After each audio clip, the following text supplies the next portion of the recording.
That's really what I learned, is that the people who are mad at me call me names because that's literally all they can do. Shut up! You can't speak at that event. We don't want you on stage. We're deplatforming you. Okay, I don't care really, but like... Who's saying that to you? Oh, yeah, what do I don't even want to go through... I don't want to make it about me. I'm certainly not oppressed, and you haven't oppressed my spirit. You could fucking shoot me. I'm not going to oppress my spirit. It's just, I'm just asking because I still see you all over the place. I saw you. Of course. But I guess all I'm saying is, I think you were just with Megyn Kelly and her tour. And Megyn Kelly is a tough woman, man. She's for real. And I mean, she's more for real than people know. I'm not saying she agrees with me on everything. She doesn't. And by the way, she doesn't agree with you. She's like, I don't agree with you. She's like that tough. She'll just tell you. But you can't make Megyn Kelly take a position. You just can't. Just won't. Megyn Kelly just absolutely will not. If she agrees, of course she'll agree. But if she doesn't agree, you're not going to scare her into agreeing. There aren't a ton of people like that. There are some. They're all my friends. Even if I disagree with them, I just love people like that, and I want to be around them. She's one of them. No, but what's interesting is not that they've like really inconvenienced me. They haven't. It's that they've revealed who they are. So like they did this with Fuentes. This is the thing I learned, is that Fuentes, I didn't know much about him, to be honest. I'm just too old for this shit. It's not my generation, so I just didn't know. But Nick Fuentes first became known freshman year of college, like first month of college. He's a student at BU, and he put something on the internet, Twitter or something, and basically like, why does Israel control our Congress? Something like that. He's a college freshman. And Ben Shapiro, sitting at like command center somewhere, is like, what? A college student is not on board with the program? Destroy him.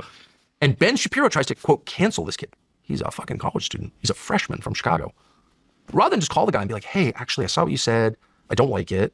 But there are reasons that we're allied with Israel, and like it really helps us, or whatever. Make your case, whatever your case is. His first instinct was, this man must be destroyed. He can never have a job in Con Inc. No one can hire him. And how'd that work for you, Ben Shapiro? Well, of course, it didn't work at all. Nick Fuentes is way bigger than Ben Shapiro has ever been, and way more influential than Ben Shapiro has ever been. You can't cancel an idea. It just does not work. Let's kill Jesus. Okay, how'd that work? World's biggest religion. It just doesn't work. And any wise person knows that. So the only way, liberals used to say this, they don't believe it apparently anymore, but the only way to stop bad ideas is by countering them with good ideas. You want to defeat lies, tell the truth. It's literally that simple.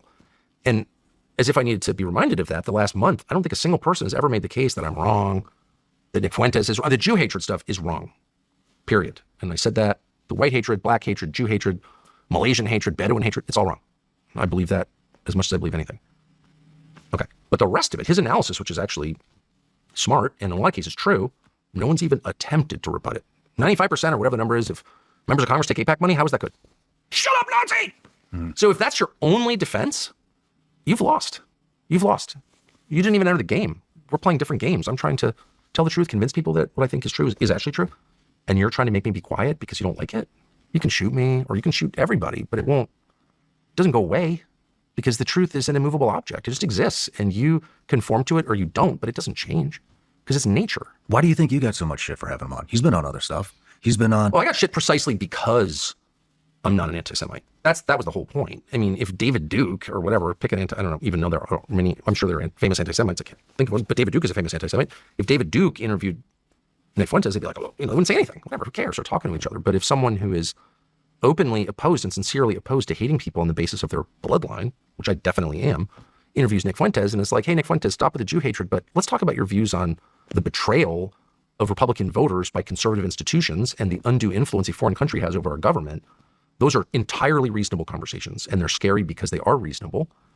They're very difficult to refute. You have to, like, what's the counter argument? The country should be controlled by a country of 9 million people? Like, what are you even saying? No one agrees with that.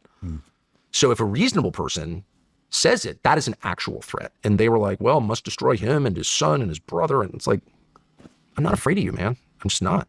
And not because I'm so tough or brave or whatever, but because why would I be? You call me names and I'm going to, you're not telling the truth and you know you're not.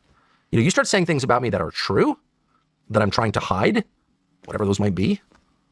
I'll get in fetal position, hide in the corner. But you throw lies at me? I'm totally unintimidated. And anyone who believes that, I'm sorry. I'll just say it again. Here's the truth. Don't believe I can't control that. So yeah, that's why they don't like me. Not because I'm extraordinarily brave. I'm not. Definitely not because I'm extraordinarily smart. I'm not. But because they don't have an actual argument. So all they can do is destroy. And I think they've reached kind of the limit. Like, what's the next stage? That does concern me. Not that much, really. But we're moving into a new time for sure. Now, after the last month, and there are a number of fairly influential people on the right who've just basically said out loud, I'm for censorship and identity politics. We just had an election a year ago this month in which Republicans won because they were opposed to, let's say it, censorship and identity politics. And then their voters find out that a lot of the leaders of the party are totally for censorship and identity politics. How does this continue? Well, I'm out. I mean, I know that, but so are a lot of other people. Like, would never vote. I don't care what you call yourself. If you're for censorship and identity politics, two things that I truly, on principle, as a Christian, oppose, I'm not voting for you. Period. Ever. So that's like a big, big change. Like the veil is dropped. We can see, like, you're walking back from the shower and your towel slipped, and I saw what you look like naked. I can't unsee that.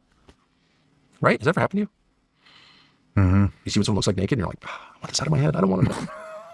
I saw your appendix scar. It's like, oh man. Right. So I don't know. I never know anything that's coming. You can't, it's always something different from what you thought. But as of right now, I think it's like November, probably. It's before Thanksgiving right now. I know for certain that we're in for big, big, big, big changes because just like fighting with your wife and you say something awful but true, things are never the same.